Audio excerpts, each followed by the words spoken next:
Hi, this is Mark Jones from Boise Mountain Hiking, and this is my video trip report from South Mountain in Owyhee County last weekend with my girlfriend Tori.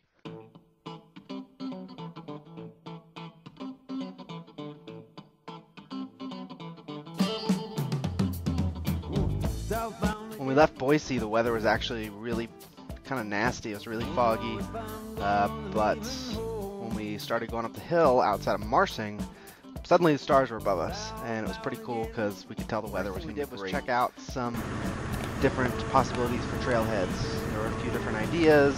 Some I liked better than others, but we weren't sure about private property. One that we stopped at, my first choice, we actually didn't go on. It looked okay. We didn't see any signs that said no trespassing. There was a green address sign, and that was enough for me to say, I'm just going to pass on this one. So instead, we took the regular road up to the South Mountain town site and mine, and eventually up to the lookout. One of the good things about that is that it was plowed pretty far, which made going a lot faster.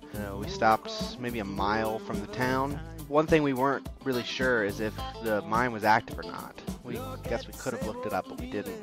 It looked like they had taken this old mining town, the remnants of it, and built up their new mining offices there, because it was definitely active. There were signs around that said, "Do not enter, authorized personnel only," mostly though where there were actual mine entrances and buildings and such. So the road was open because it led up to the lookout tower on top.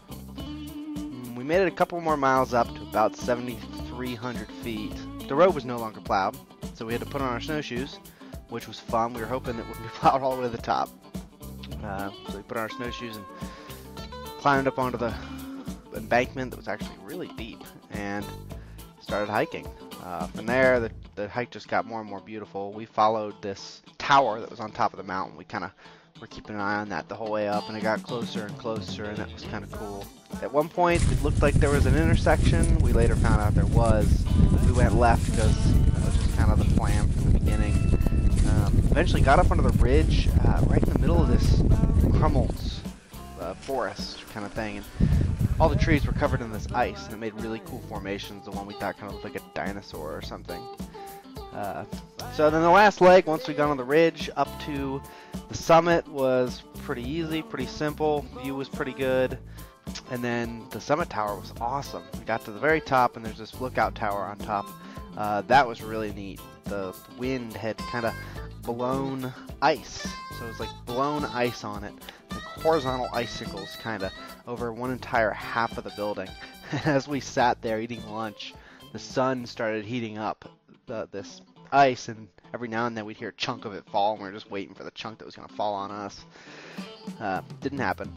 After lunch at the top and a little rest, we had some hot tea, and then we were going to head down the way we came, but sort of the last minute we decided, you know what, the weather's great, we're up here a lot earlier than we thought we'd be, so we head down the west ridge and just kind of made our way down the ridge and then down another gully, and it turned out to be not a very thick forest we went through, so it was pretty easy to travel, and eventually made it back down to the road and made our way back to the car. It was a really fun trip. So every single time